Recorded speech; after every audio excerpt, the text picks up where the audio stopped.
ام المؤمنین حضرت خدیجۃ الکبریٰ رضی اللہ تعالیٰ عنہ کا وصال با کمال 10 رمضان المبارک کا دن ہے، اور ان کے جب وصال پاک کا وقت آیا تو کیا انداز ہے حضرت خدیجۃ الکبریٰ رضی اللہ تعالیٰ عنہ کا کہ عرض کرتی ہیں رسول پاک صلی اللہ علیہ وسلم کو کہ اے میرے لجپال، اے میرے سردار، اے میرے محسن، آپ آ جائیں، میرے ساتھ بیٹھ جائیں۔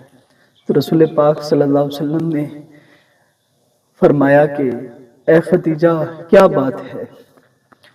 تو ام المؤمنین حضرت خدیجۃ الکبریٰ رضی اللہ تعالیٰ عنہ ہاتھ جوڑ کے عرض کرتی ہیں یا رسول اللہ صلی اللہ علیہ وسلم، آپ میرے سردار ہیں اور میں ایک نبی کی زوجہ ہوں، شاید کہ 25 سال کے عرصے کے اندر مجھ سے کوئی غلطی کوتاہی ہو گئی ہو تو آپ مجھے معاف فرما دیں۔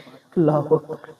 اور ساتھ یہ عرض کی کہ یا رسول اللہ صلی اللہ علیہ وسلم، میری آخری تمنا بس یہی ہے، میری آخری حسرت یہ ہے کہ جب میرے جسم سے روح نکل رہا ہو، میرا روح بدن سے جدا ہو رہا ہو، میری نظریں رخ مصطفیٰ پر ہو اور آپ میری طرف دیکھ رہے ہیں، منم ہمی تمنا کہ بوقت جہاں سپردن برخ تو دیدہ باشم از درون دیدہ باشی۔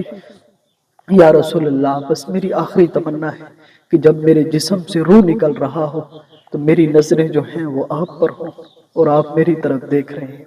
یہ حضرت خدیجۃ الکبریٰ رضی اللہ تعالیٰ عنہ کی آخری حسرت تھی جو میں نے آپ کے سامنے پیش کر دی۔ آئیں چلتے ہیں ام المؤمنین حضرت خدیجۃ الکبریٰ رضی اللہ تعالیٰ عنہ کی برگاہ میں پھول بچھاور کرتے ہیں۔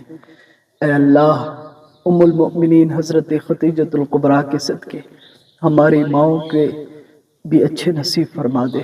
اے اللہ، حضرت خدیجۃ الکبریٰ رضی اللہ تعالیٰ عنہ کے صدقے جن کی والدین زندہ ہیں انہیں لمبی زندگی، عافیت والی زندگی عطا فرما دے۔ اے اللہ، ام المؤمنین حضرت خدیجۃ الکبریٰ کے صدقے جن کے والدین اس دنیا سے رخصت ہو چکے ہیں، مولا انہیں جنت الفردوس میں اعلیٰ مقام عطا فرما۔